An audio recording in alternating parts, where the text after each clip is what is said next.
Chapter 8, Lesson 3, Ratifying the Constitution. Main idea. Americans across the nation debated whether the Constitution would produce the best government.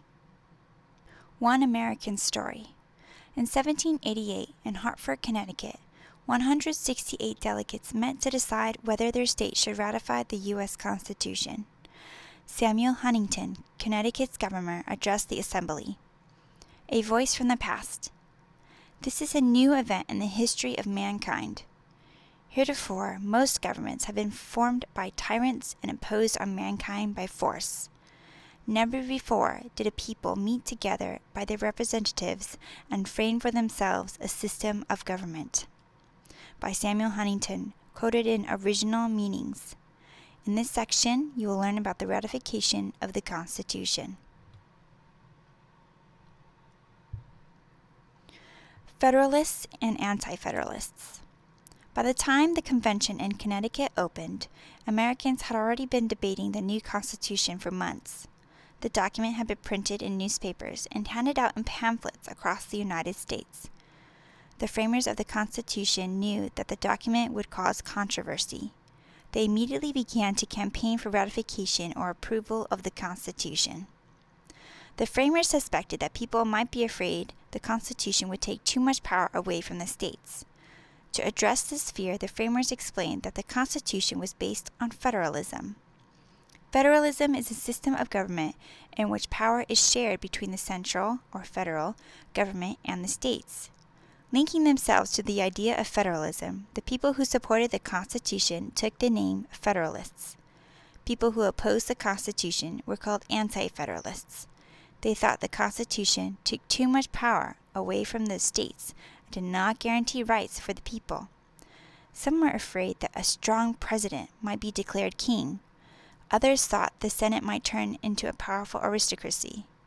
In either case, the liberties won at great cost during the Revolution might be lost. Anti-Federalists published their views about the Constitution in newspapers and pamphlets. They used logical arguments to convince people to oppose the Constitution. But they also tried to stir people's emotions by charging that it would destroy American liberties.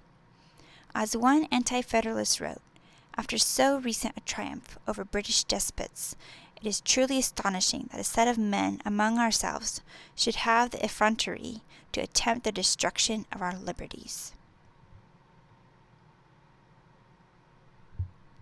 The Federalist Papers. The Federalists did not sit still while the Anti-Federalists attacked the Constitution. They wrote essays to answer the Anti-Federalist attacks. The best known of the Federalist essays are the Federalist Papers. These essays first appeared as letters in New York newspapers. They were later published together in a book called The Federalist. Three well-known politicians wrote the Federalist Papers: James Madison, Alexander Hamilton, and John Jay, the Secretary of Foreign Affairs for the Confederation Congress. Like the Anti-Federalists, the Federalists appealed to reason and emotion. In the Federalist Papers, Hamilton described why people should support ratification. A voice from the past. Yes, my countrymen, I am clearly of opinion it is in your interest to adopt it. I am convinced that it is the safest course for your liberty, your dignity, and your happiness. By Alexander Hamilton, from The Federalist, number 1. Federalists and Anti-Federalists. Federalists supported removing some powers from the states and giving more powers to the national government. Favored dividing powers among different branches of government. Proposed a single person to lead the executive branch. Anti-Federalists wanted important political powers to remain with the states. Wanted the legislative branch to have more power than the executive. Feared that a strong executive might become a king or tyrant. Believed a Bill of Rights needed to be added to the Constitution to protect people's rights.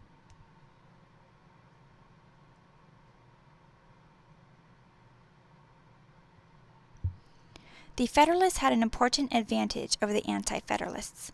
Most of the newspapers supported the Constitution, giving the Federalists more publicity than the Anti-Federalists.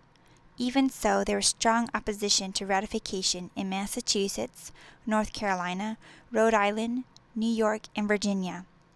If some of these states failed to ratify the Constitution, the United States might not survive.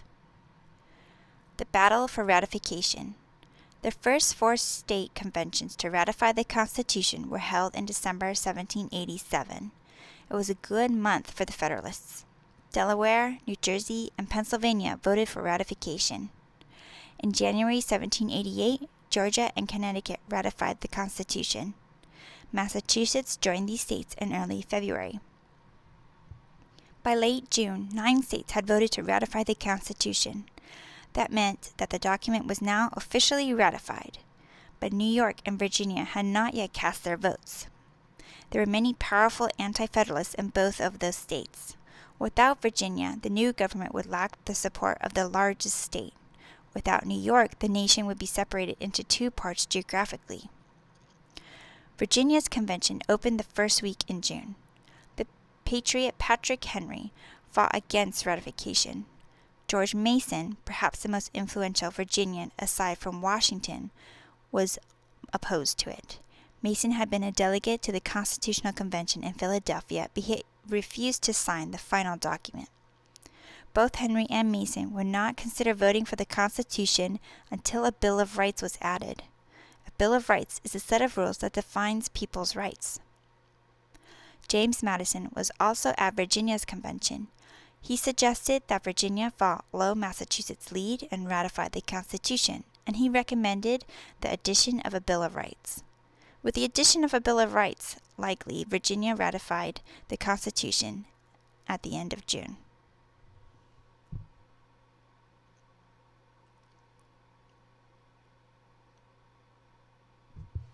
The news of Virginia's vote arrived while the New York Convention was in debate. The Anti-Federalists had outnumbered the Federalists when the convention had begun. But with the news of Virginia's ratification, New Yorkers decided to join the Union. New York also called for a Bill of Rights. It was yet another year before North Carolina ratified the Constitution. In 1790, Rhode Island became the last state to ratify it. By then, the new Congress had already written a Bill of Rights and submitted it to the states for approval. The Bill of Rights. At the same time that 7 of the states ratified the Constitution, they asked that it be amended to include a Bill of Rights. Supporters of a Bill of Rights hoped that it would set forth the rights of all Americans. They believed it was necessary to protect people against the power of the national government. Madison, who was elected to the new Congress in the winter of 1789, took up the cause. He proposed a set of changes to the Constitution. Congress edited Madison's list and proposed placing the amendments at the end of the Constitution in a separate section. The amendments went to the states for ratification. As with the Constitution, 3/4 of the states had to ratify the amendments for them to take effect. With Virginia's vote in 1791, 10 of the amendments were ratified and became law. These 10 amendments to the U.S. Constitution became known as the Bill of Rights. The passage of the Bill of Rights was one of the first acts of the new government. In the next chapter, you will read about other issues that faced the new government.